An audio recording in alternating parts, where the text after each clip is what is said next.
Hello and welcome to the Dream Team Tonic podcast. I hope you're all having a nice international break, a little bit of a rest before we go into double game week chaos. Ben, you good? I'm good, mate. How are you?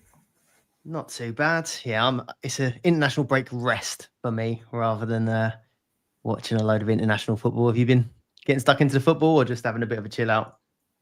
I watched the England game, and that was a bit disappointing, wasn't it? But yeah, that's about it, really. I didn't watch it because every time I do, it is disappointing. I couldn't even tell you what score it was. Genuinely, I don't know what score it was. You didn't check it? I haven't checked it. I haven't looked at any international football this week. I went to a Darwin game yesterday, supporting my local team. Conceded a 97th minute equaliser. It was devastating. And then, yeah, I've started watching NFL tonight, and I hate international football. I hate it. Unless it's a tournament, get rid of it. I must admit, I looked at the team because I got excited last time when it was Tuchel's first match. And I was like, right, let's go. Yeah. And then the minute I saw Henderson in the team, I was like, but I must admit, I thought I'm not even going to watch this one. And then I did see the lineup and I saw Anderson in there and I was like, oh, do you know what? Maybe I should watch this. But yeah, still a few questionable picks there.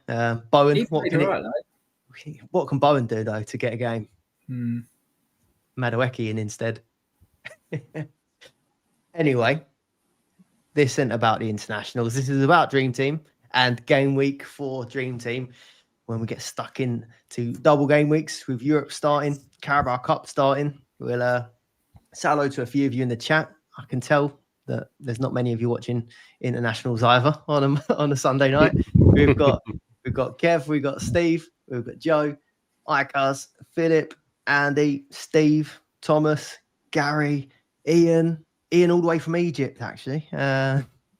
And we've got a camel emoji there. Plevsis, how Pharaoh away. Let's keep the Egypt puns out of this episode. Cheers to everyone joining us. Drop a like on the video. Let's have a look at how our team's got on. Tony, you're up first. Yeah. Remember what happened? Was that long ago? Vaguely. I don't know. I didn't have too bad of a week. It was very, very mid-range, really. Injury problems all over, so I'm actually happy to come out with the 69 points, to be honest. Everyone loves a 69. Exactly. As my lad would say, hey, yo. But yeah, he shouldn't be doing that when he's only 9.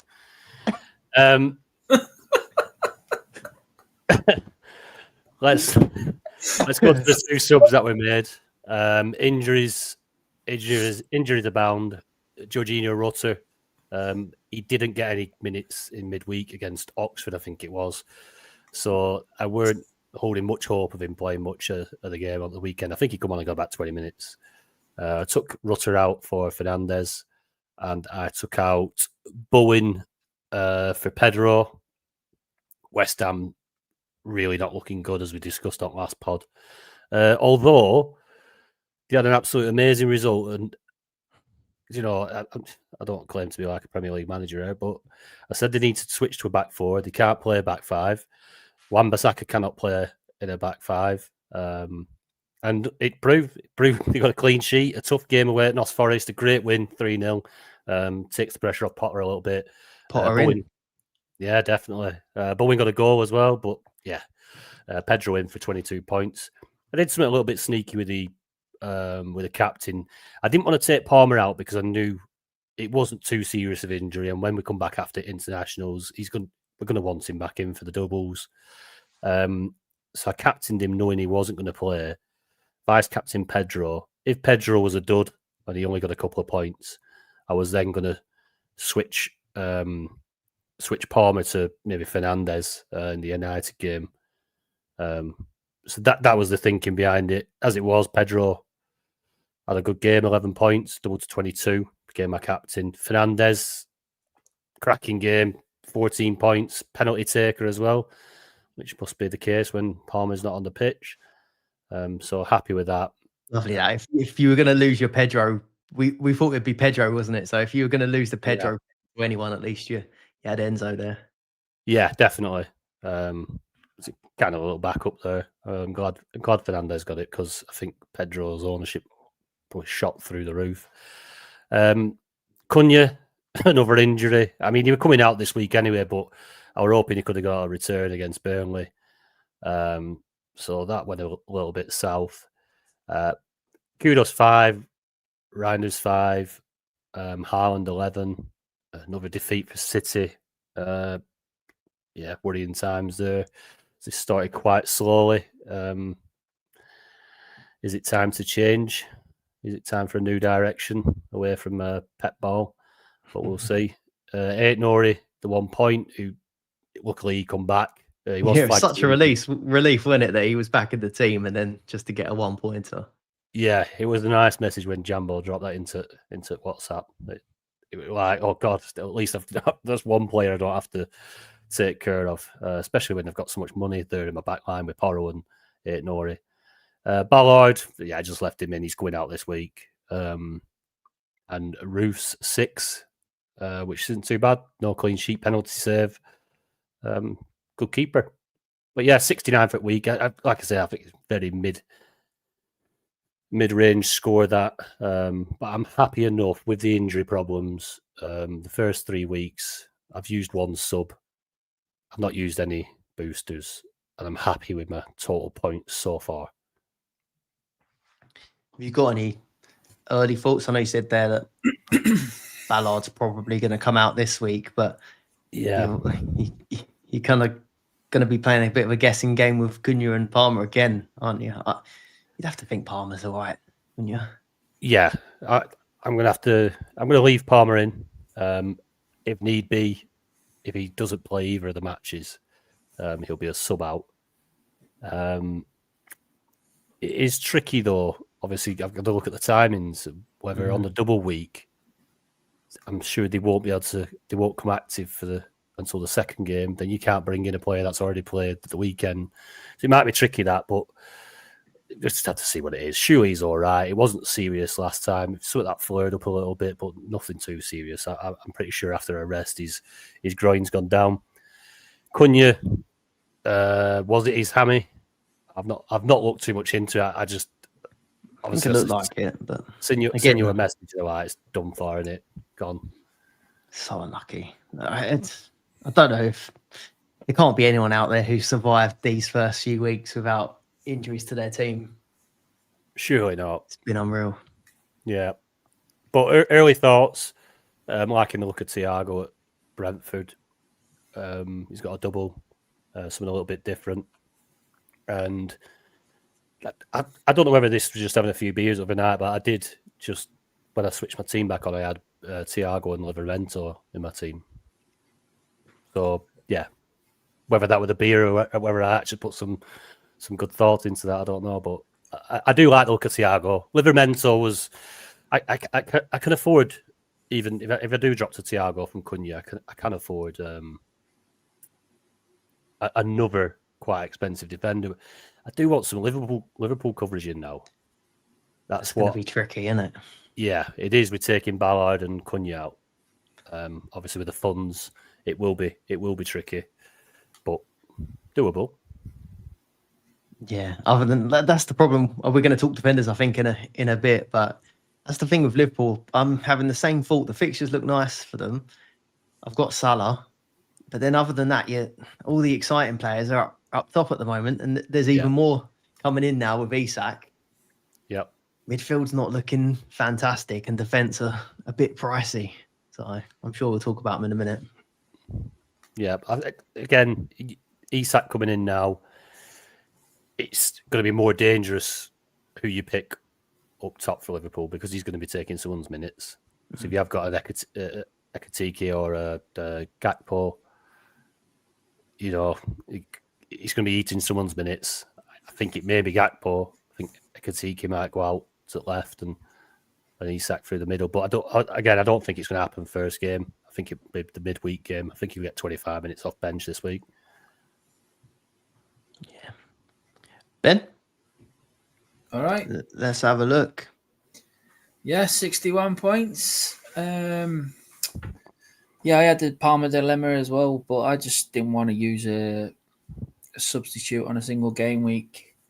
So I decided to keep him because I wanted him for the doubles. Because after this, when we come back after the break, it's just double all the way through for Chelsea. So, yeah, I didn't want to transfer him out, transfer back in, so kept him. Brought in Romero for Ballard. It was so close to being Chalobah, but Chalobah goes and gets 17-pointer or something daft. But yeah, I preferred the Tottenham fixtures, and Romero's more nailed than Chalobah, I would say, being the captain of the Spurs. So I went that way. He still got 4 points considering he lost. Yeah. And the other move, what was the other move? Now I forgot. You bought in Berg, didn't you? Van der Berg? Yes, Van der Berg. Yeah, Van der Berg was the other one for God. Ballard? No, Already? Ballard was one, and Youth? Diouf, yeah. Diouf goes and gets goes and has a blinder. So yeah, brought Van der Berg in, got 1 point. But yeah, That's so dream team, wasn't it, with Diouf? Yeah. These first couple of weeks have felt like every time we see a team and think, oh, they're the ones to target, they end up doing well. Like Everton were shocking against Leeds, and then the next game, they're good again. West Ham get battered for 2, then their pants. Everyone's beating everyone at home, aren't they, really? Yeah. So far. Van der Berg, I brought him in for a 0.3 rise. Yeah, gone up 0.3, but now he's projected to go down 0.3. But he's got a double game week, so just going to leave him in there for now. And he played both last time, didn't he? Yeah. So it's decent double as well. Yeah. So I've got, like you say, Ruth, same as you. Tony, 6 points. O'Brien only got 2. Palmer blank. Semenyo 3. Captain Fernandez for 9 points. Carvalho benched, but he got a 0.3 rise because he scored in the cup. I'm not sure what I'm going to do with him because, he's got a double, but if he's only playing 1 game a week, I don't know. Yeah. Probably will leave him another week. Salah 2. Bowen got me 13 points. Decent. Didn't expect that, really. Could have been more, couldn't it? Do you see Wilson nick that one off him at the end? Oh, he was fuming when he did all that mazy dribble, and then Wilson just goes, "Oh, that's sort of stuff you see at like under 9s, isn't it? Like the guys running through, and the teammate nicks the ball off them." God, shocking. Yeah, Haaland 11 points, so not a great week, but I'm keeping me powder dry with the substitute chip. Yeah. I've only missed out on probably 10 points. I probably would have gone for an Mbumo if I used it. So it's not too bad. That'll be a conversation. We chatted about it loads, didn't we? Just chatting amongst ourselves whether it's worth it in a single or whether to save them for a double. I feel like it's going to be one of them ones that there isn't going to be a proper answer. It's all going to be down to how many points you get with it, isn't it, in the end? Yeah. I used it the week before on Mbumo as well. And I think he got 12 points or something like that. I have to double check. And I was a bit like, it was all right. It's like, I would have wanted a bit more than that. But luckily, he come off the bench against Grimsby and scored. Yeah. Yeah, that's the thing. Like with Palmer this week, again, like Tony said, save the subs for a double. If this week ends up being the double, like you said, it's like you got 2 games to choose from potentially in Burnley, Liverpool, City, United. So it's like a City player or a Liverpool player, isn't it? But if you're already on 3 strikers, it becomes quite tough. It's just whether it's going to allow you to use the sub after the first game of a double. So if Palmer doesn't play in that first game, yep, he's still maybe an option to play in that second game. So if they open up, they can't open up the sub until he has not completed the second game, can he? Because it's the same game week. They don't make it. They don't make it really, really clear in the actual rules section. Yeah. But it says something about once they've completed an eligible match. So it doesn't. It looks a bit murky. But then they done an article on using the subs, and they basically worded it so that if you took Palmer out, after the first game, it says you can do that, but you'll lose any points that he gets in the second game. Which is that's fair enough. Which is but they could have made it a bit more clear in the actual rules, because I don't know how many people would have read the actual article. But so it's going to be one of these lovely violin moments in it when you take somebody out in a double and he comes back for the midweek game and smashes an hat trick. Exactly. You can. I'm pretty sure you can take him out after that first game. So it did not play, but you will see it. You'll see the logo should come up as soon as they're eligible to be subbed out. Yeah. So in theory, after he finishes his first game, you'll get that little yellow sign come up. I had a good week after my bad start. 97 this week. Lovely score. Most of that down to Chalobah, I think. I've got Roofs in goal again, 6 points. He's been quality for us. I left Ballard in. Just felt like everyone had him anyway. He wasn't going to go up or down in price. Felt worth just keeping him in there. Chalobah 17. Like, obviously, I do my team update on like Twitter every week or whatever, and posted it. And I was like, "Oh, well done on Chalobah," but it's like it was literally. Well, you see the text. It was like, should I go Cash? Should I go Romero? Shall I go? It was like, you got it right though. Yeah, they're the ones. Flip a coin sort of thing. But yeah, back-to-back attacking returns off Chalobah. Who would have thought that? And max bonus as well. Yeah, smashed it. Top scorer in the whole game now, isn't he? It's ridiculous. and now he'll be the most like transferred in player. But he's probably now going to disappoint for like 3 or 4 weeks, isn't he? Yeah.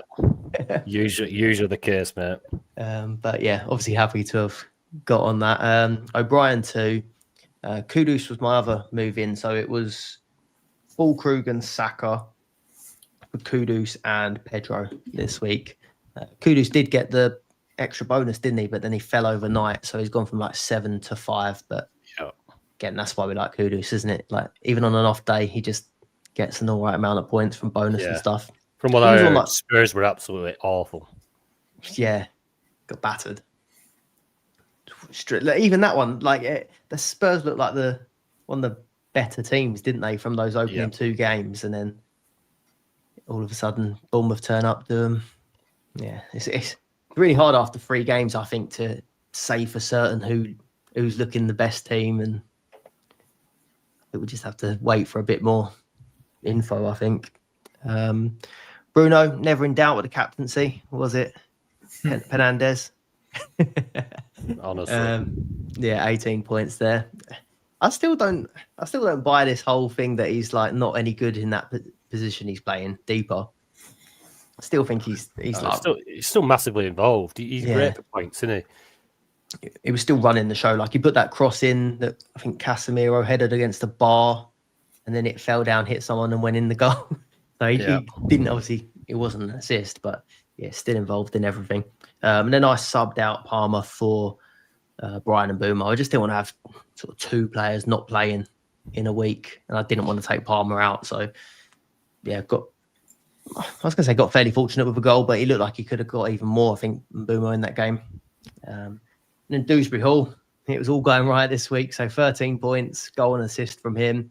Seems to be doing okay for bonus as well, fairly regularly. So no issue keeping him for a double. Not this week, the week after. And then, Salah, 2, Haaland, 11, and then João Pedro came in, grabbed another goal. Looking good. 97 points for the week. And I guess we'll just talk about our plans in a minute. So we'll skip straight ahead to fixtures and double game weeks. Ben, want to talk us through the next couple of weeks? Because we've obviously, since I think our last pod, we've had the European draws. We got the draws, Yeah. but then we didn't know the dates of the games. Yeah. I can't stand this new system. And then you had to wait to the very last.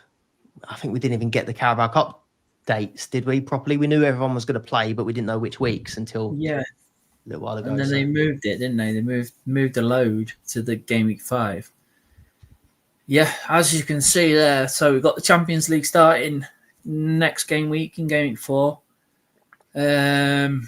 So we got 5 teams in that: Liverpool, Man City, Arsenal, Newcastle, Chelsea, and Tottenham. So 5 teams: 1, 2, 3, 4, 5, 6. 6 in it. 6 teams in the Champions League this year. Yeah, so happy days. Lots of Champions League football for the English teams. Spurs scammed their way in, didn't they? Yeah. Through the Europa. Yeah. Then we got Aston Villa, because they're Europa League, and Forest, who scammed their way into the Europa League. They're playing in game week 5. So game week 5 Europa League starts. So they'll be playing their Carabao Cup third round the week before in game week 4. Teams that play in the Champions League are going to be playing their Carabao Cup in game week 5 the week after. Yeah, as Palace, they don't start their European campaign until, let me have a quick look, it's game week 6. So they start their campaign against Dynamo Kiev.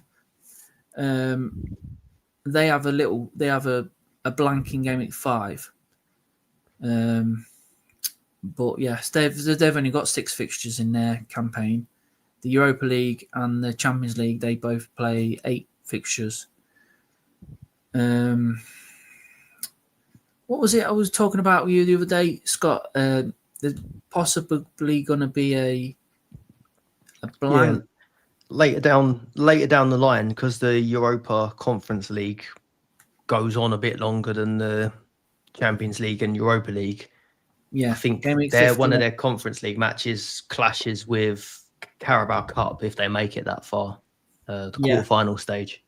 Yeah, so if Palace gets to get the quarterfinals of the Carabao Cup, their last game in the group stage is in game week 15, the same midweek as the Carabao Cup quarterfinals. So possibly, because there's no midweek game in game week 16 the week after, they'll be moving the Carabao Cup quarterfinal to them. I believe it happened a few seasons ago. Somebody else happened to in the Conference League as well. Yeah, but that's just one thing to keep an eye on.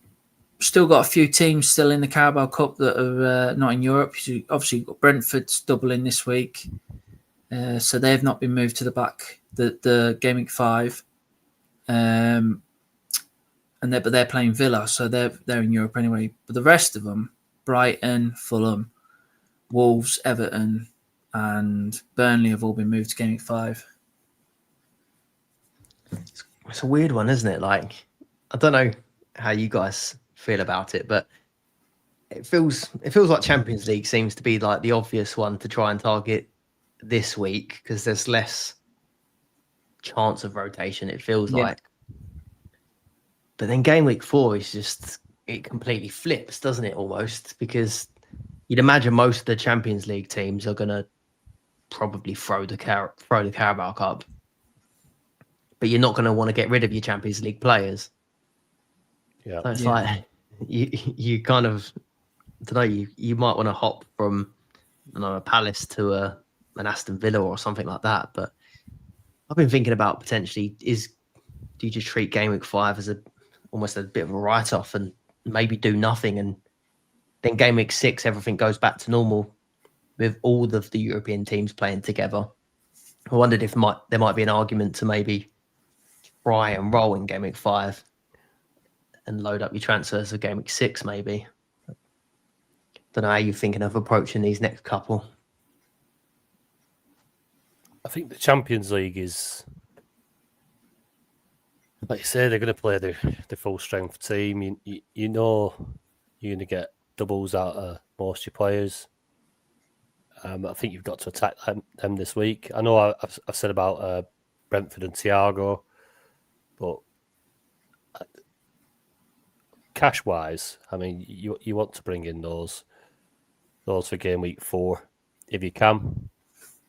It's a good question about them throwing it the next week, but I think just having a gamble in game week 5 with one transfer, maybe just, like Wolves have got Leeds and Everton, like these teams like Fulham, have they got? They've not got much to play for this season. Like these cup games are massive for them, but they should be.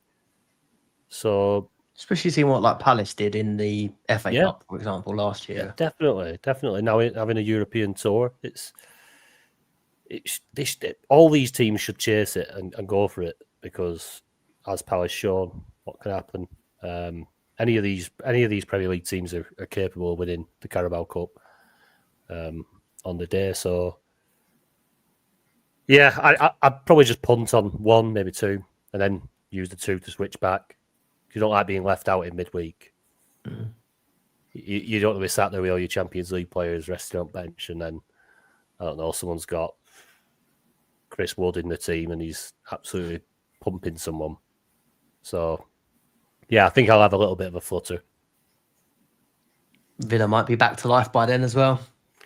Yeah, no one wants to bring him in. No one wants to bring him in, do they? On the price decrease and stuff. Got such a lovely fixture on, aren't they? If they do spark back into life.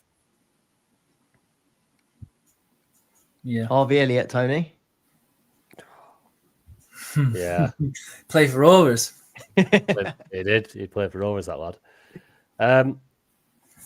Yeah, he's worth a punt, I think. Will is that it on the fixtures? And should we take it into the questions, because it will probably feed in. Yeah.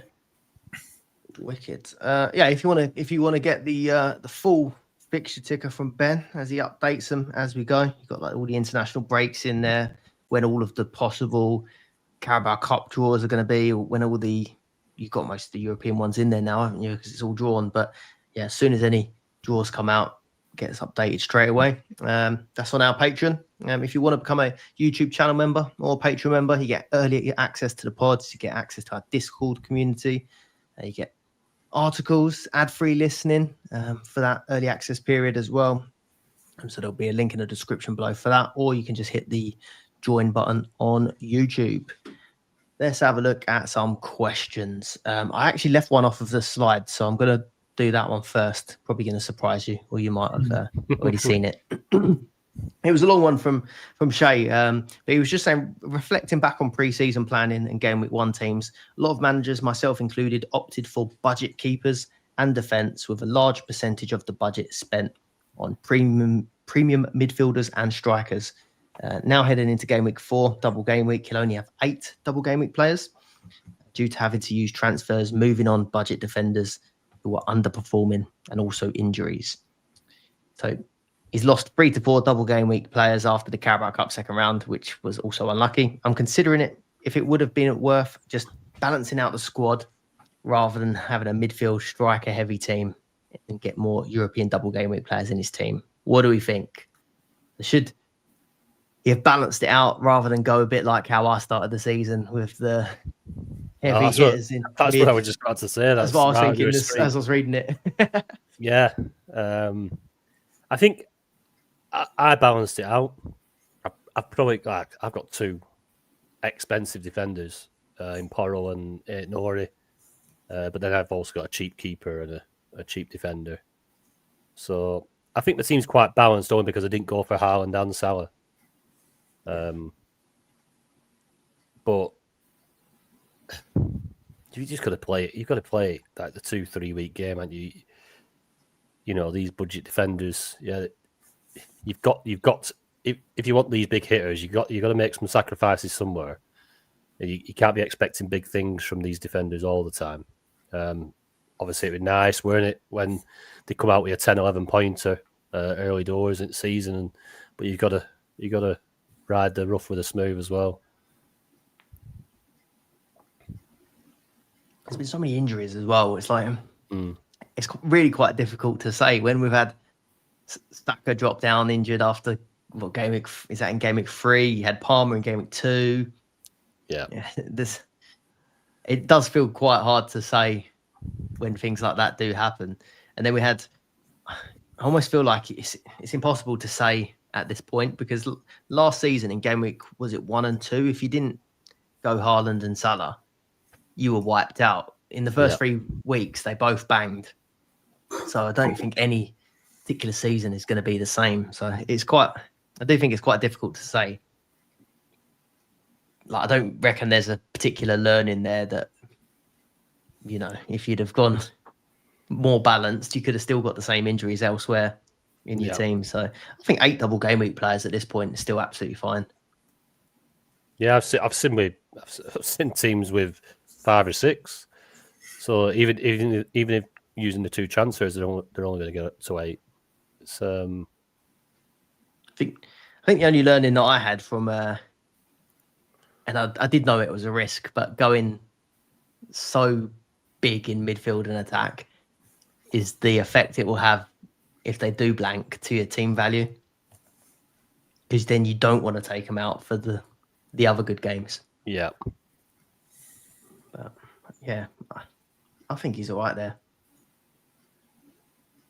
Interesting one. Do you know, obviously, early doors with Liverpool and the new signings we touched on, is Salah's point output going to be affected? Well, they scored 8 goals so far in the 3 game weeks.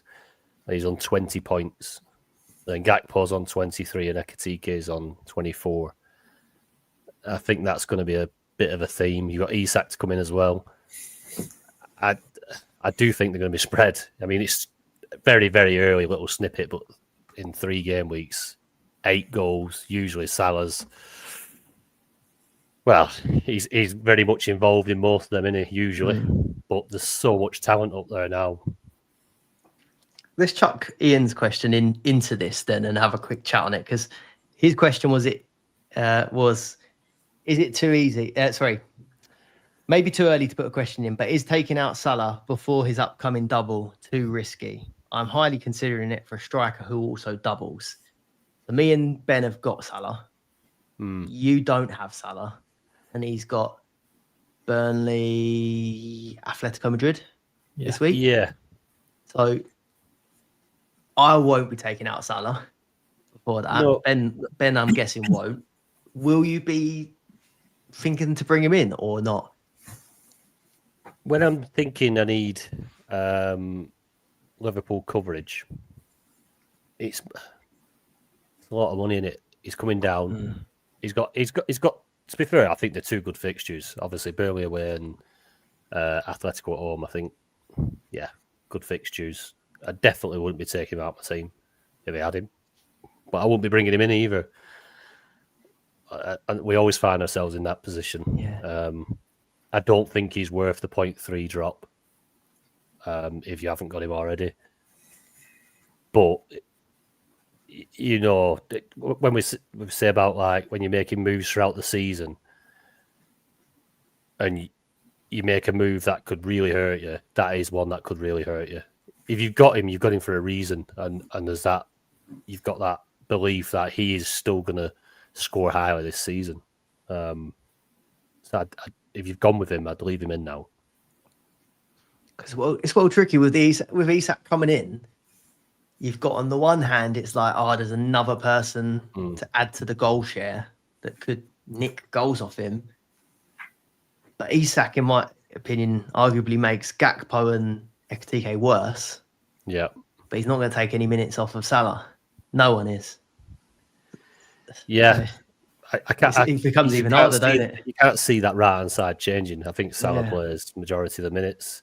I do think it's between Ekitike and Gakpo. They'll end up sharing the minutes on that left-hand side. I do think that.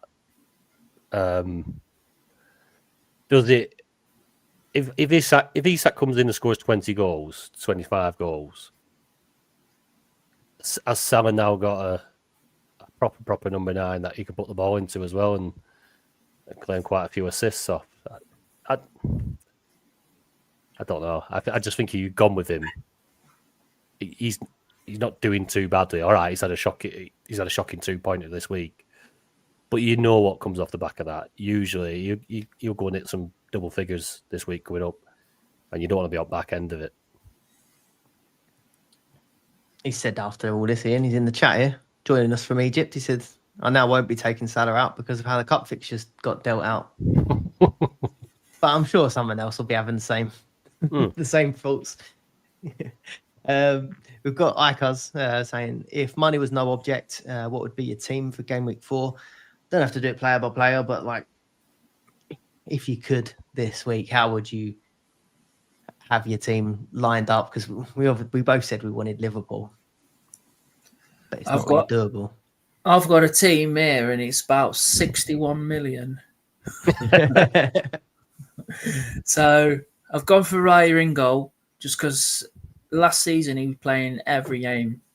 Not sure if we will this year, but he's more likely than any other goalkeepers because they've all bought pretty much a backup goalkeeper in, haven't they?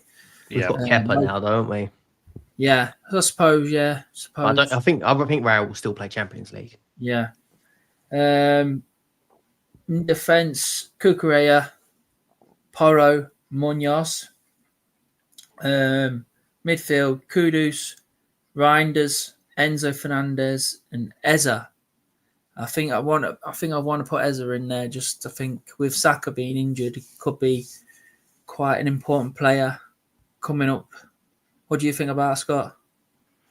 Yeah. I think everyone got very frustrated with Martinelli in that last game. I think everyone's crying out to have. I'm gonna have to get used to saying Eza because he actually done a little intro video saying that's how he pronounces his name. So gonna have to stop saying Eze. But yeah, I do think he will come in and start on the left wing. Massive bonus player as well, isn't he, on this game? Yeah. Haaland, Salah, and then it's probably Gyökeres at the moment. But if Isak starts playing, it's just with so many options at Liverpool. You know, Gyökeres is going to be nailed, isn't he, as a number 9? But Isak and might be rotated with the other ones. Don't know. He's like he might end up playing on the left. He might play in striker. Might only get 60 minutes, 70 minutes. But you know, Gyökeres will start predominantly most of the games, and he's on penalties. Well, Salah will be on penalties at Liverpool, and he's still. Yeah. No, I'm on board with that. I think he'll do well. I know he had a bit of a stinker against Liverpool. He's not the best watch, is he? When he's having to run about a bit, he's a massive lump.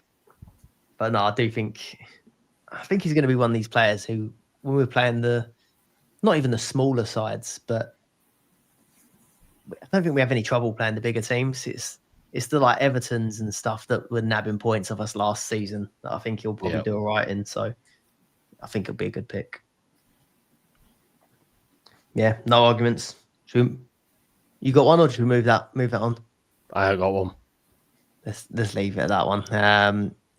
Ash, is Pedro worth bringing in this week? His fixture versus Brentford, and then Bayern away, or stick with Bowen, who has Spurs for a single. Ben, you got Bowen in your team. Yeah, and he's projected to go up in price as well. Obviously, 2 for 1 is better, isn't it? And Pedro's got Europe. He's got 2 for 1 every week, while West Ham are just singles all the way through, and they're out of the cup.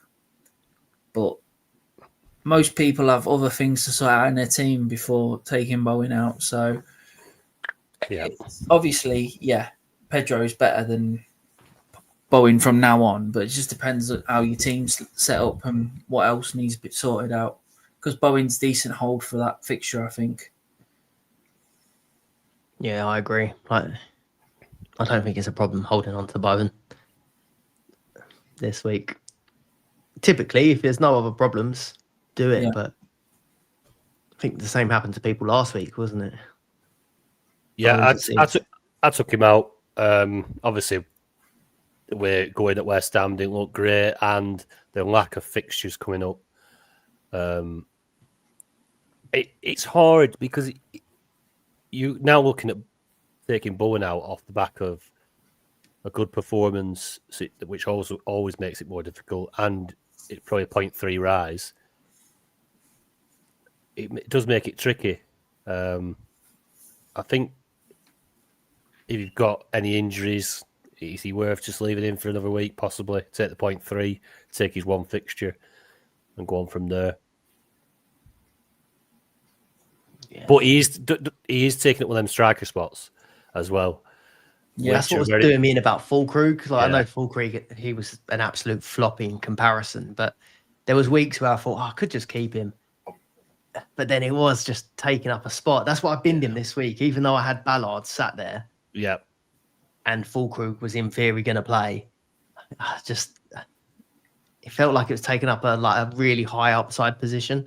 Yeah. But I do think, Bowen isn't on the same page as Fulkrug. Grommers, Everton assets have made a strong start to the season. KDH, Grealish and Dyer, Keane. Would you hold whilst in current form or get rid for doublers? Obviously, they do have their double the week after, though. So, what do you reckon on that one? Tony, have you got any Everton in there? No. KDH has been a great shout. It's nice to actually have him back playing football. I thought we were going to end up another Danny Drinkwater. Going to Chelsea and just ruining his career kind of thing. So it's nice that he's made the move early, getting some minutes at Everton, playing well, good on the bonus. Again, I think he's pretty much a Bowen. You're going to get a 0.3 rise off him, which is nice.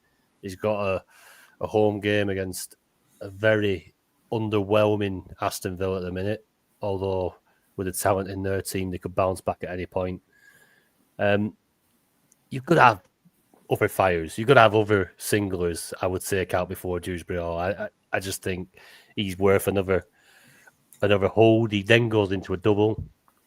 So it's not the worst thing in the world. I mean, you're getting three games in the next 2 weeks. So yeah, I'd probably hold him this week. What about you, Ben? You got O'Brien as well, haven't you? Yeah, obviously, depends on your team, how many singlers you've got, but yeah, still in the cup, so I wouldn't be prioritising getting rid of Everton players. Yeah, I think the exit point after that is after the Carabao double, isn't it? I think just take your chances for the double and hope that you get them playing. I don't think O'Brien didn't play, did he? Seamus Coleman come in last time, but you never know. Could get lucky this time out. Keno played the game as well. Like, he was cheaper than O'Brien as well. So it's not a question, but who do you think's the better pick out of those three at the moment? I'm not sorry, Keane. You're not going to be in there, but KDH, Grealish, and Dye, because they've all been pretty good. It's the same like what you said about Grealish. It's nice to see like two people that weren't playing much football now actually look like they're really enjoying it as well. Yeah. I think go on. I was just to say about Grealish, he's back to his maverick ways at Aston Villa. He's such a talented player. When you just give him the license to run a game and give him the freedom to play football, he's showing what he's all about. That's why City paid that much money for him. But then they paid that money for him and allowed Pep to shackle him, shackle him, because it's all about holding possession no matter where you get to. So that's why Doku probably don't get many minutes.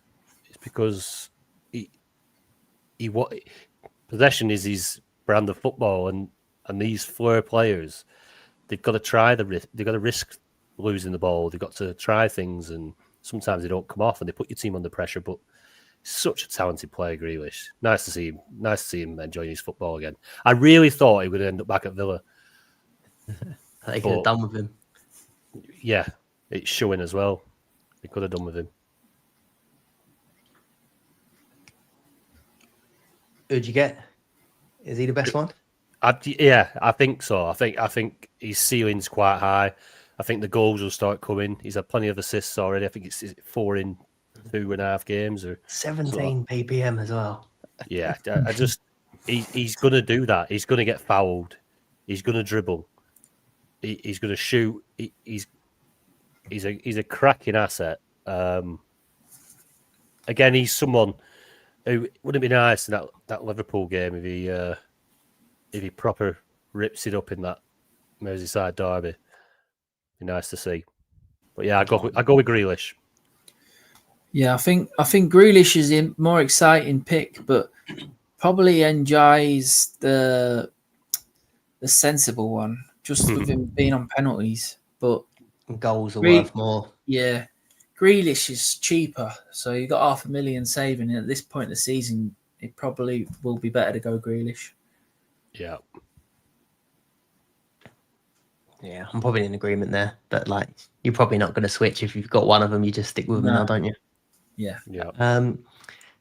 Grommers. Now this is interesting. Are Palace players a cheap route to Europe or too risky? I've got Palace players all over this sheet here of notes. Yeah. I'm interested. If we look back at Utica Beno they got this week. So that was the first part. Like, they're renowned for going strong in these cups usually, aren't they, with Glasner? Sunderland at home, Millwall at home in the Carabao this week. Do we think that they keep going strong in these competitions now that they are going to be playing in Europe this year and they're in a bit of a crisis with Wharton injured, Sarr injured? Do they just say this year we're gonna look at Europe instead? What do you think? I think the manager's just wants to win every single game, and I think he'll just go strong. I just think he'll pick the strongest 11 he can. He did it last season, and he come out with something, didn't he? Saying that I can't remember exactly what he said. Like rhythm, like sometimes they. Yeah, but he was on about like playing the best players all the time. Yeah. So, but I'm looking at Palace and like when he says cheap, which players are cheap? Because they're not that cheap. They're all 3.5 at least or over, aren't they? Yeah, I don't think there's any real cheap ones there, but yeah, I imagine that's what he's saying. Are there any that you're kind of interested in and looking at the minute? Because I think I might consider doing it this week because there's quite a few that are going up in price after a good week last week, aren't there? All the defenders seem to be going up. Unfortunately, Sarr would be going up, but is looking like he's injured. But if you wanted Mateta as well, he's probably going to be rising. Mateta will be a great differential, I think, this week. Yeah, it was a good shout. And he can get his revenge against Millwall because he got his head taken off him last year in the FA Cup. Oh, he'll kick their corner flag big time. he got booked this time because he'd come out of the ground. He got booked against Villa because he kicked the flag out of the ground. He'll throw it in, won't he, this time? Yeah. I think Mateta and Munoz, even though they're single game week next week, I just think you just hold it through then, don't you? If you're going to bring them in, you're going to be a fixture down, but they're good fixtures, the next three, so probably worth bringing them in early. And that's like, I know we're saying that they only have a single the following week, but how many people are actually going to double anyway? Yeah, really, with the Carabao Cup. Yeah, unless you're going to get Villa or Forest, I'm looking at that thinking most teams probably do rotate in the second one anyway. So I'm on board with Palace, I think. Do you think Villa will go strong in the Carabao Cup this week, though? With Brentford away? Marco Bizot. Marco Bizot. I think they'll rotate. Yeah. In the Cup, yeah. In the Carabao, I think they will. Oh, Martinez might get a game then.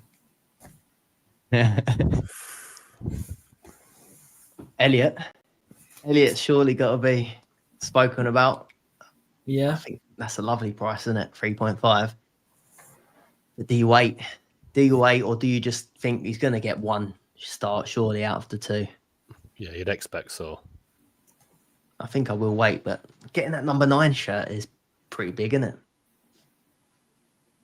Is that the number he's got? Yeah, number What 9. the hell? Strange one. Talented player. Diamond. Seems like mids and defenders are scoring really well so far. Could this be an early season outlier or something that could continue and worth a long-term formation change? I'm actually looking at going for it at the back this week, but mostly due to money, Yeah. rather than thinking defenders are better. Do you think that's a bit of a it's the way it's fallen? Yeah, just the way like Chalobah's smashed it, Timber, Calafiori, they've all got attacking returns. I can't expect them to do it all season long. Yeah. And obviously got Saka, Palmer, they've got injured.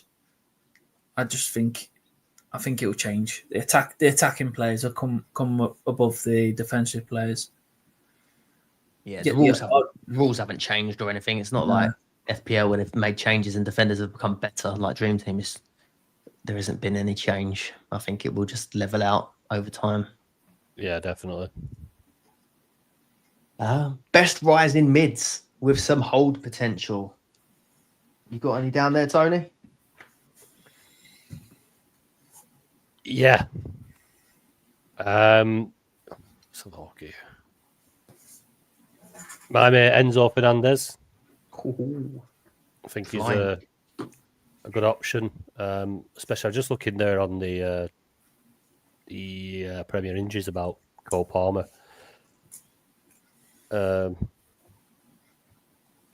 It is still showing him as ruled out, which obviously then leaves Enzo on penalties, which is interesting.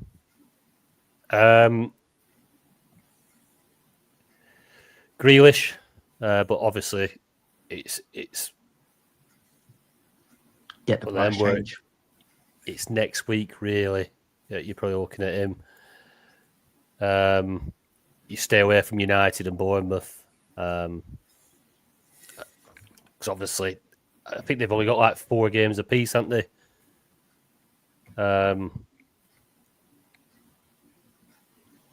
Yeah, I think Fernandez is the one at 4.6 million. Double coming up, double.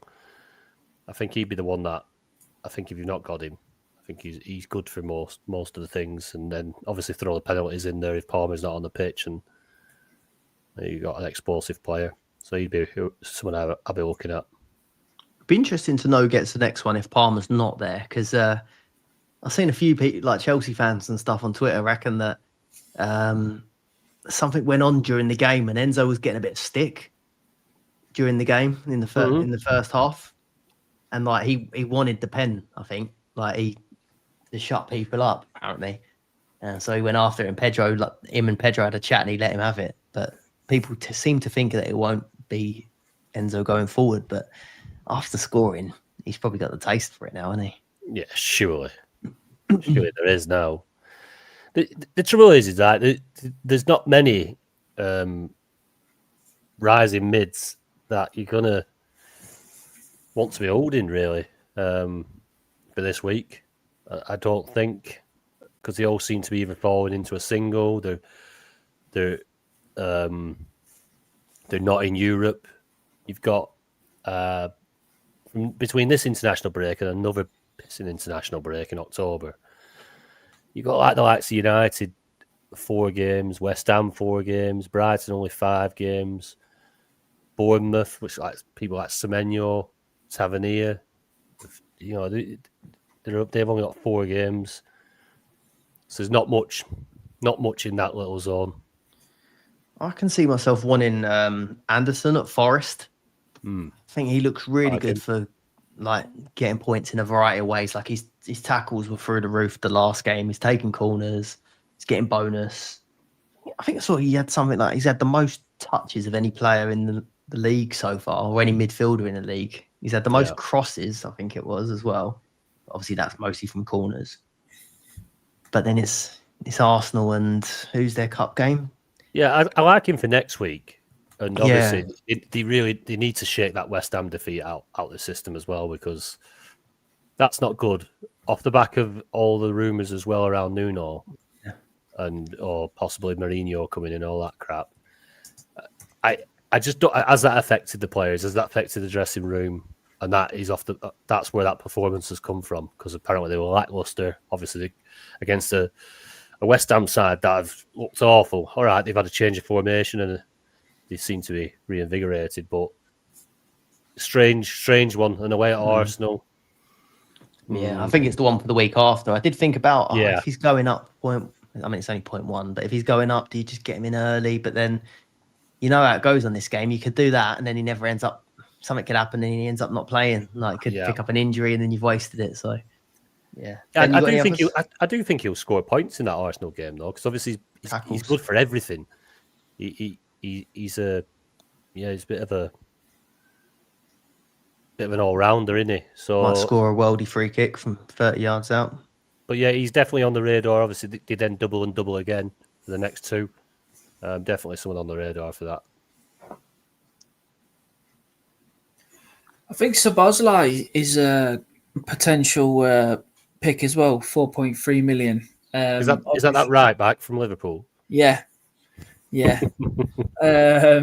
Obviously, he's been playing further back, but when he plays in midfield as well, he just seems to be getting more touches on the ball and that, because he's playing further back and he's taking set pieces. Yeah. And he obviously scored a wonderful free kick at the weekend.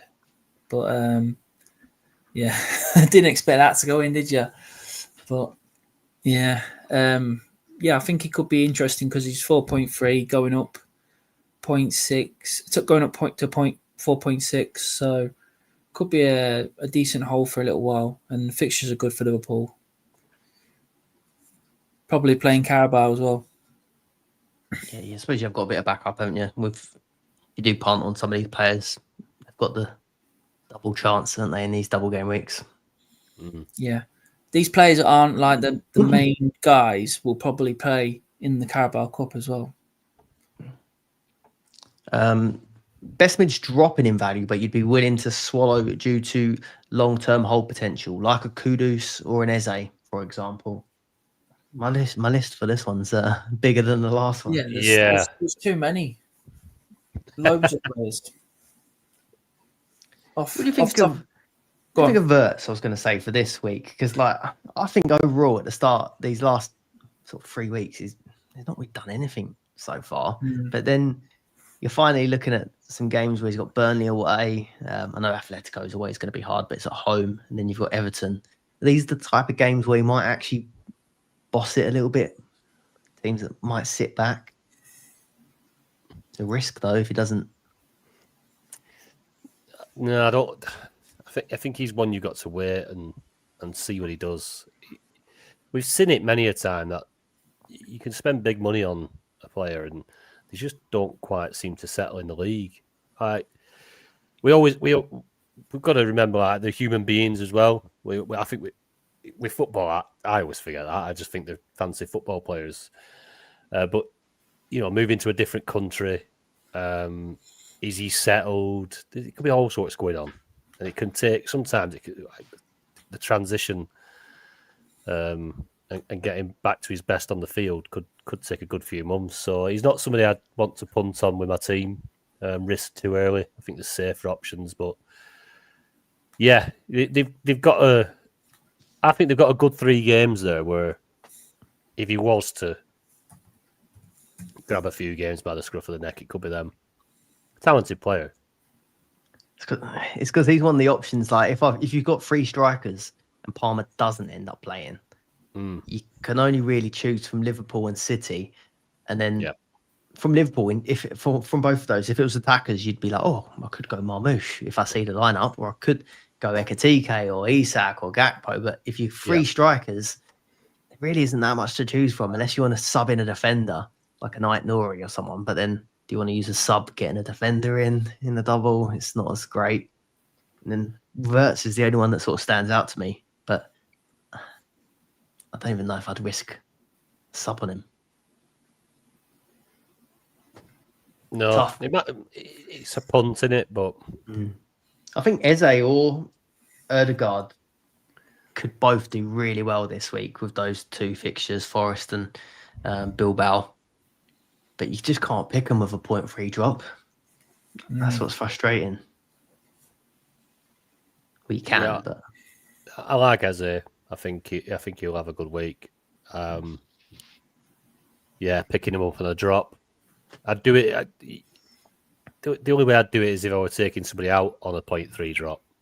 yeah, like for Because then, like. yeah, and really you don't feel like you're losing out. But Or if the fixture was all right the week after and you thought you'd definitely get it back, but then it's City at home.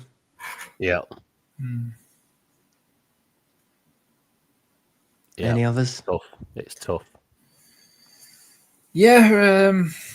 Have you mentioned Kudus? He mentioned him in the Oh, yeah. question. Yeah. And That's what I did last week. I took him in. I think I took a 0.2 to have him. yeah, Rodgers at Villa. I think Villa's fixtures are turning now, so they haven't scored a goal in the league yet. But I think, like Rodgers, you're on about Harvey Elliott. I think Rodgers is more nailed. He's going to be going down 0.1. Obviously, they've signed Sancho as well, haven't they? I don't know how they're going to fit that in, but could be interesting. 3 million. And Reinders is going to be going down as well, but I think he's a decent hold for the fixtures coming up for Man City. Tough fixtures, but it does get better at the end of the month.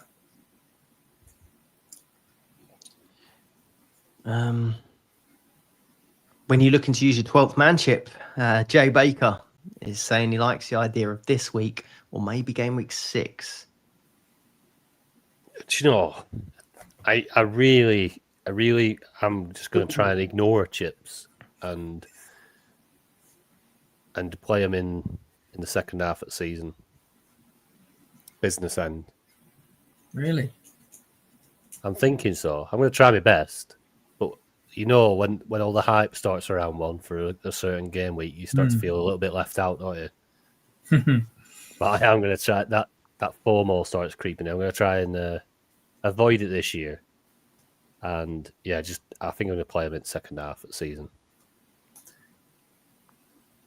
What sort of time? What sort of point of the season do you think?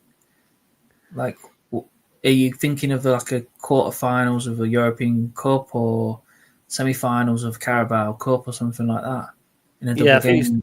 I think when you start to see the last 16, the knockouts, everything's warming up in Premier League, so you're usually going to get 2 solid teams, and you've got more stats, you got more to look at over the course of the season. As we're like at this moment in time, after 3 game weeks, I mean, even over the course of 8, 9, 10 game weeks, there's people that like, oh, they're relegated, they're going to win league, and then next thing you know, it's actually they're a good team and they're crap. And I think just rather than doing it off a small snippet of information, and I'm just going to try and just hold out this time and do it off the back of more stats and more data. Work out who the whipping boys are. Yeah. For me, I honestly don't know when I'm going to use a 12-man chip. There'll be a point when you see something, don't you? And you think, oh yeah, that he's definitely going to play 2, and I can't get him in yet. So yeah, I'm not going to use it this week, and probably not this month. I'm just going to see how the month goes, because I've used it pretty early the last 2 seasons, and it's not quite worked out. So I'm going to wait and see who's nailed. If I can't get them in as well, then that'll be ideal. That's made me think, actually. You saying, Ben, I'm going to save my sub for a double game week. If your sub's anything like your 12th man's have been for the last couple of seasons. My sub did all right the other week. Game week 3, game week 2. I'm going to save mine for a triple, I think. Triple. I do see a bit of the only thing with the 12th man where I do see a little bit of appeal to use it early is where our teams are quite low value. Yeah. Like later on, we'll probably be able to afford the best people, but maybe it could sort you out if there's someone that you can't particularly afford. Or what I've keep finding with the subs is I want to bring in a sort of full striker and I can't do it. Whereas you can with the 12th man. If it was like a, don't know, Isak. yeah, if it's an Isak or I don't know, say Watkins does find his form again or something like that, and you don't want to bring him in like you don't want to bring him in on a drop, or you don't want to bring someone in on a drop, or Gyökeres, for example, you don't want to fully commit to bringing him in, but he's got a nice fixture. Like Arsenal's fixtures turn, I think around 7. I think game week 7. If you're not fully sure how good he is yet, like it could be worth maybe trying to get a third striker or something like that in. But again, I think that's another one, like Tony said, where you wait for a bit more time. I think, but yeah, something like Watkins this week or the week after, or Mateta, you said this week, you might not want to commit to transferring him in, but it's a nice double. Yeah. Yeah, I'm not going to be using mine yet, but I do sort of see the appeal a little bit. Or potentially if Palmer or Saka come back into the fold, but you can't quite get them both. Yeah, see the appeal, but no plan at the minute. I can see it now. Tony, Salah, 12th man this week. No, not happening. Not happening. What one did I put? I put down here game week 10. Possibly there's a week where Arsenal have got Burnley away, and I think is that Slavia? Yeah, like maybe punting a Gyökeres or Eze or something for that week potentially, if you're still hard up on cash. Brad, 3.5 to 4.5 defenders or midfielders options. So we covered a fair few in the ones that are going sort of up and down in price, but I mean defenders, like that's what I'm liking for Palace at the minute. I think Lacroix going up in price. I say I don't like choosing centre backs. All I'm looking at the moment is centre backs. Yeah. But Lacroix and Richards, I feel like might have a good chance of playing twice this week, both games at home. I think they make sense. And Romero and Chalobah. I've already got Chalobah, but obviously for the rise, I do think Chalobah is no. I know he scored the points the last 2 weeks, but he's no better than Tosin, for example, who's going to be going up in price as well. So if you do want Chelsea and you haven't got the money, I quite like him. I want more info on Arsenal on Saliba, because there was someone saying that he's out 3 to 4 weeks yesterday, but then someone else said that they're trying to target him back for City, which is obviously sooner than that.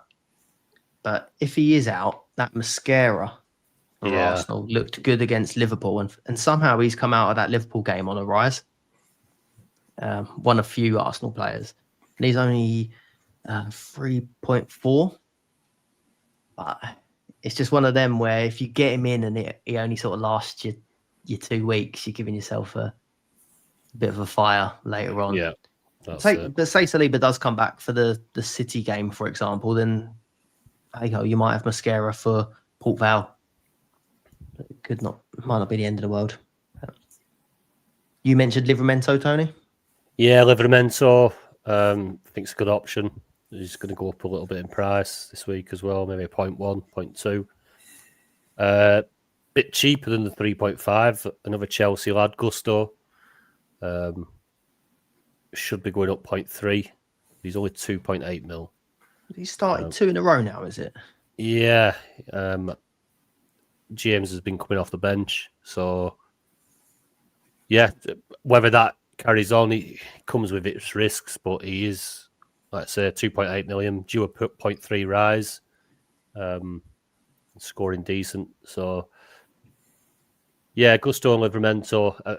you've just touched on the Arsenal ad Mosquera, but he comes with his own risks as well. Like you say, with Saliba, we're not 100% sure, but I do fancy having an Arsenal defender.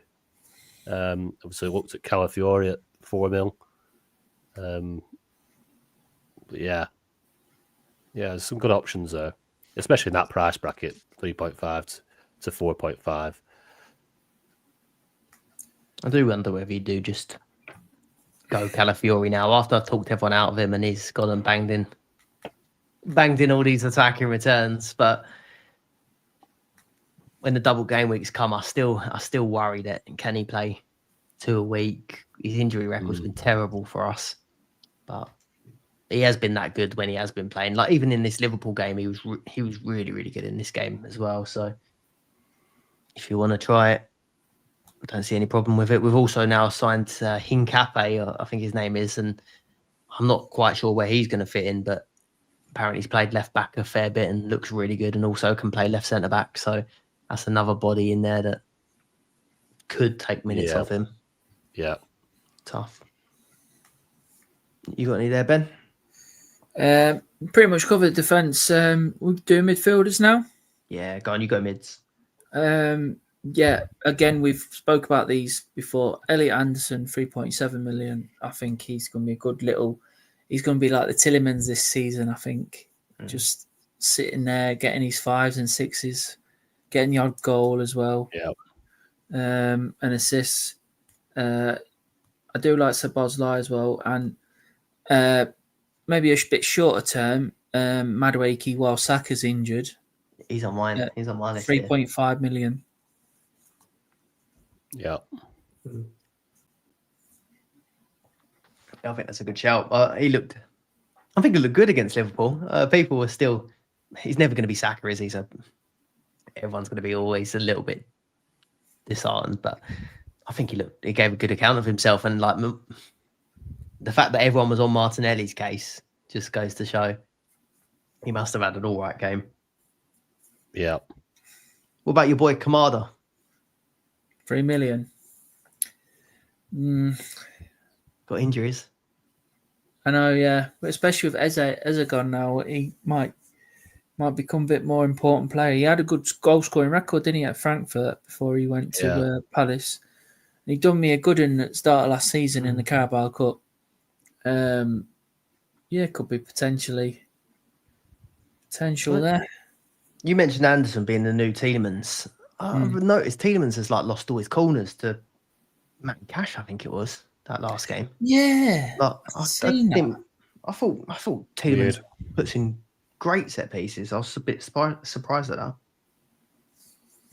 Yeah. Yeah, I've seen that Matt Cash was taking corners, but a lot of them were short corners. But that's a strange one. He scored tonight for Poland. Yeah. Matthias Kashikas. Game week 4 captaincy. Oh, Tony, Salah, innit? It definitely won't be Salah. I need to switch it off the bloody next fixtures. I mean, 2 home games. Haaland has got to be up there, I think, as one of the main men. I don't mind Kudus this week if Spurs can bounce back. There's some crazy stat that Spurs have not won a game. I think it was like before 9 international breaks or something silly like that. They've failed to win on 9 occasions. No, the last 9 occasions before international breaks. There's some sort of like hoodoo over them. But yeah, Kudus could be a good one. He's always a bit of a safe option, isn't he? Because if he doesn't score or assist, he usually does all right on bonus. Am I going to go completely against the grain? I don't know. Haaland's a safe option. What about you, Ben? Yeah, I think Salah's my favourite at the moment, but I do like the Mateta shout for the double home games against Sunderland and Millwall. Could be a nice one. Or even a differential one in that Igor Thiago. Bring him in for the double game week. Chelsea at home, Aston Villa at home. Not the easiest double, but I think it's quite a cool differential. You pretty much covered it with Salah, Haaland. Gyökeres could be decent with Forest and Athletic Bilbao and Pedro. Same again with Palace. What about a defender, Munoz? 2 games. Should get 2 games, I think. I can't see past Salah and Haaland this week. Yeah. I think it's really tight as well with them fixtures. Who do you think's got the better fixtures out of them two? Like Salah's Burnley away, Atletico Madrid at home. But then Haaland's got 2 home games. One's United, who I know they're not the same United as years ago, but they do seem to turn up for the big games. I feel like they made hard work for us. I'm sure conceding 2 against Burnley, and to be fair, Burnley could have scored more. I think they look light at the back. That against Haaland, you're in trouble, aren't you? You are. But United's attacking stats are quite impressive. Like they've got the most shots, most touches in the box, most this, most that, and on the eye as well. They do seem to have a bit more cohesion up top, and they do seem to be playing some nicer stuff. But they are leaking goals. So I think Haaland could do well against United, and then you've just got a bonus game in Napoli. So Kevin De Bruyne is back. Yeah. For Napoli against City. He'll be assisting Haaland, won't he? Muscle memory. Yeah. I think they'll be quite hard fixtures for City, but obviously both at home. Atletico stink games out as well, don't they? But I was looking. They've had one loss, 2 draws this season so far. I think Liverpool on the Champions League night as well with the new signings. I think they've got a better double game week than City. Yeah. Even though it's Atletico Madrid, I just think with Isak just signing, there's a good feeling around the place. Yeah, bring him out before. Oh, they can't. It's at Burnley. They'll bring him out before Atletico, maybe. Yeah, that's going to come down to the wire for me. That one. Let us know in the comments if you're which way you're going on Salah, Haaland, or if you're going for a differential, maybe Jean-Philippe Mateta. We've still got a few here. What are we going to do? From the teams not in Europe this season, name one defender, one midfielder, one striker you think are capable of being amongst the top 10 point scorers overall. Bruno midfielder. Bowen striker.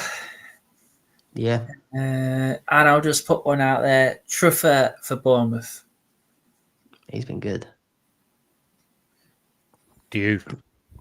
Yeah, it could be. I was going to go for a Palace one, but they're in Europe, aren't they? No, I'm not sure. Any of these new signings do you think will be a gem? Lord Voldemort, Elliot, Sancho, Pino, or Simons spring to mind for Connor? Simons is talented, isn't he? Good player. Elliot could do well. He just needs a team that's going to play him every week. Very, very good player. Voldemort, I don't know. His goal scoring record doesn't seem that great, but he's one to watch. Sancho, has he got a good attitude? I don't like that signing from Villa. I don't think he's what they need. We didn't think it was for Rashford though either, did we? And he done okay. Yeah, it's a good point. Very good point. So he might come and do a bit for him. I do feel much more confident in Elliot, which says a lot, really, doesn't it? Yeah, it does say a lot. I think Elliot's going to be the the standout there. Simmons doesn't stand. I think he's going to do well, but I'm not going to risk 4.5 on him Yeah. early doors. Yolanda, is it worth bringing Isak in yet or waiting? It's a wait for me. Yeah, definitely.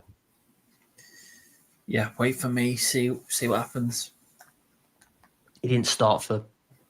Did he even get minutes? I don't think he even got minutes for Sweden yesterday. I don't think so, no. Was it yesterday? But yeah, I thought he might come in if he goes and plays a bit over the international break. Maybe he could get up to speed, but no, he didn't. God, DT Philip, we have to try and quick fire these ones. Which defender would you choose out of these for game week 4 and beyond? Calafiori, Gusto, Chalobah, Gahey, Lacroix, or Mitchell? I like Gusto and Calafiori. Obviously, Gusto is the budget pick, 2.8 going up 0.3, so he's primed to get on now. If you're switching across from a cheap defender to someone who's potentially doubling and going up 0.3, I think Gusto is a good shout. Ben? Yeah, agree. Chalobah, Calafiori, Gusto. Reece James can play with Gusto as well if he plays in midfield. Yeah. So Gusto might miss the odd game, but for Chelsea being looking pretty solid so far, I think it might be worth the gamble just getting him in and then having him dead cheap and you're getting the odd clean sheet and whatever else you can get, assists and that bonus. I'm looking at Lacroix. I just feel like if this he's obviously going up 0.3, that sort of stands him out from the Palace guys. He's a nice price, and then I think if they've got this double this week in the Carabao Cup, I think if anyone's going to double, like if they do rotate, he's a centre back. I don't think he's been away on international duty. I don't think he's in the senior French squad, so I feel like there's a good chance he might double. Mids: Anderson, Sarr, Alanga, or Madueke. Sarr's injured, so leave him out. Alanga's going down 0.3, but it's good fixtures for Newcastle. So Madueke or Saka's out for me. Yeah, either that or Anderson. I think I'd just lean Anderson just because I feel like I could pick him and leave him there for a while. Yeah. I don't know when Saka's due back, but I do think Madueke is a shout for this week. And then out of Palmer, Ballard, and Carvalho, you might as well do this one, Ben. Out of Palmer, Ballard, and Carvalho, who would you prioritise transferring out? Well, hopefully Palmer's back, so probably Ballard and then Carvalho. Lee Hooper. Things couldn't have started worse for me. How many more weeks do you think? Stop laughing. How many more weeks do you think of languishing at the bottom of leagues before it's time to start going different? I'm giving it 3 more game weeks, playing normally, and hoping for a change of luck. I felt like this, Lee, after the first 2 weeks, had one good week, and all of a sudden, you're feeling loads better. It's all right.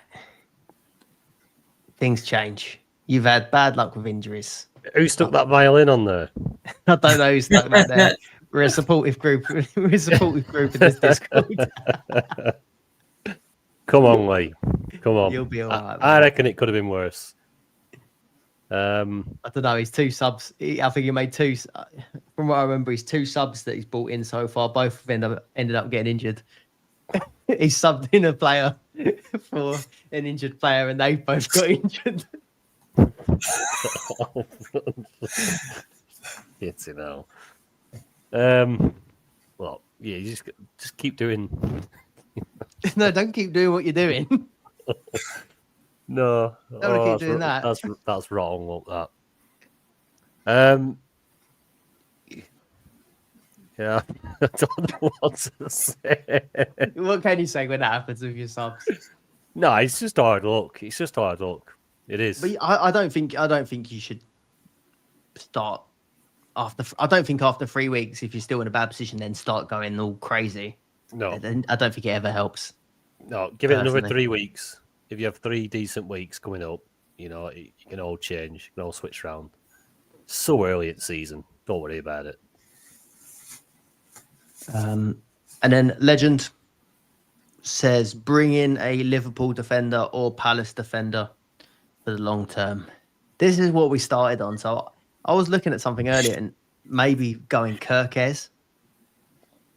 But do you think there's a chance that Robertson nabs a game in a double off him? Because I think the Palace boys get 2. Yeah, I think it's possible. You could just go mid-ground and go for Mark Gay. Bit of both, innit? Best of both there. I obviously defensive-wise, you've got Gay, who obviously wanted to go to Liverpool. We don't know what's going to happen there. Is he just going to carry on at centre half and it's all going to be forgotten about? Pretty sure that is the way they're hoping it goes. They've just lost the linchpin. I think one of the best midfielders in Premier League, Adam Wharton, to injury. Play for Rovers, him. Play for Rovers. He's proper Blackburn lad, he is. He's so impressive.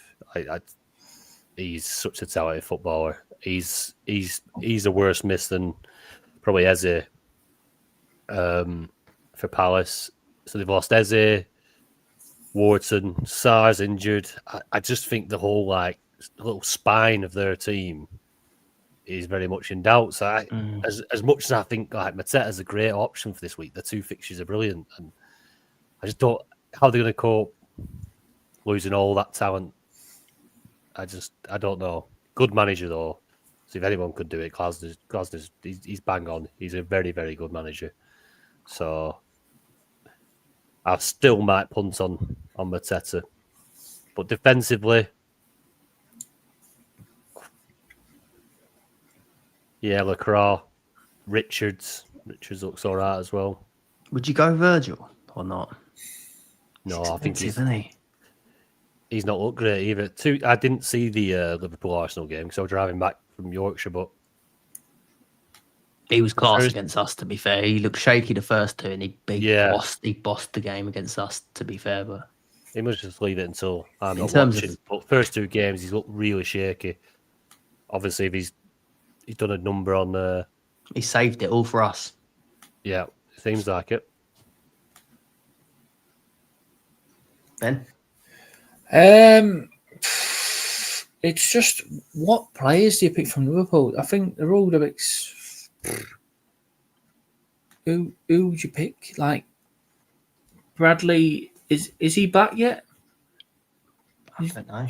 So if Bradley's back, he could be a good price, 3.2. But and how far is Frimpong off being back? Frimpong's supposed to be back in the middle of September, so.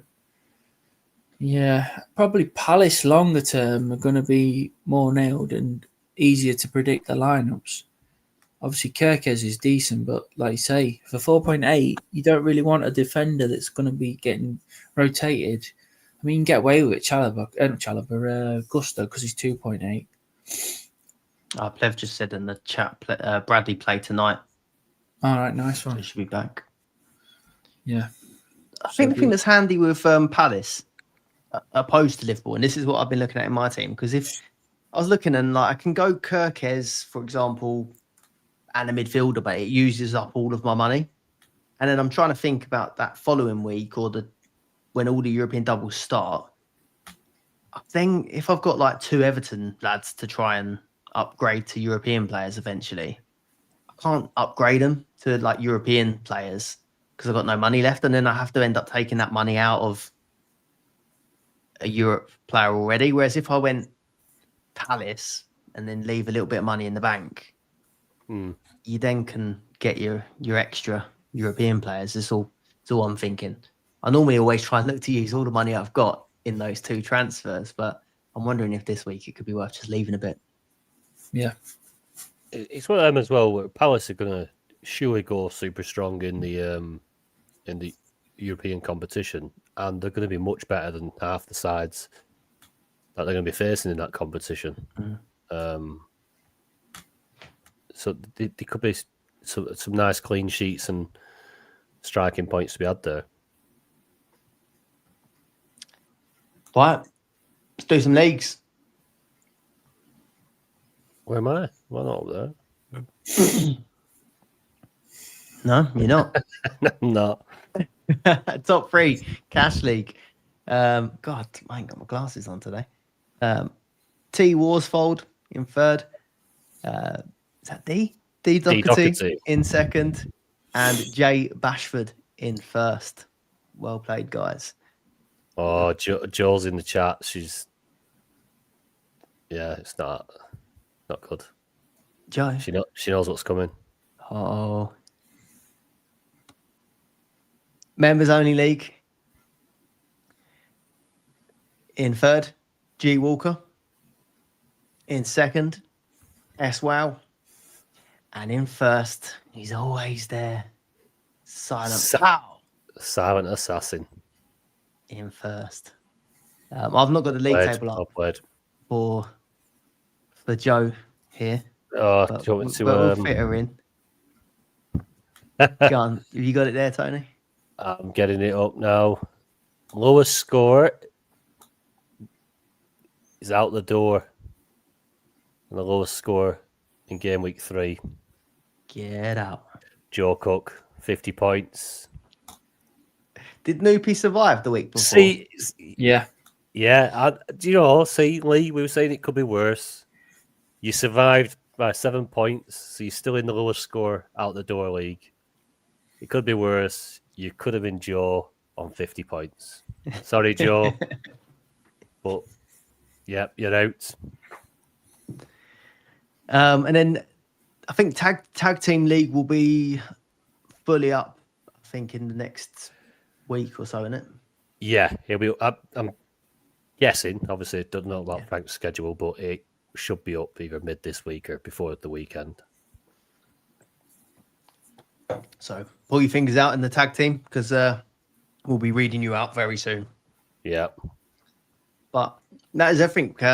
Sorry for it's a few we've not been able to get through. We're hour and a half in now. I know a few more came in during the pod, but we ran over big time. So we'll wrap it up there. Cheers to all of our Patreon members who tuned in to watch this one. And if you're watching this later down the line and you're interested in becoming a member to get that early access, you can hit that join button or go to patreon.com/Dream Team Tonic. You get entry into the Discord as well there. But yeah, we'll probably have a pre-deadline stream coming. I know we didn't do one last week, did we? But we'll probably have one nearer the deadline for game week 4. Cheers, guys. Yep, have a good one. Thanks, everyone. Speak to you both soon. Cheers, everyone. Don't forget to like and subscribe. Cheers. See you later. Bye-bye.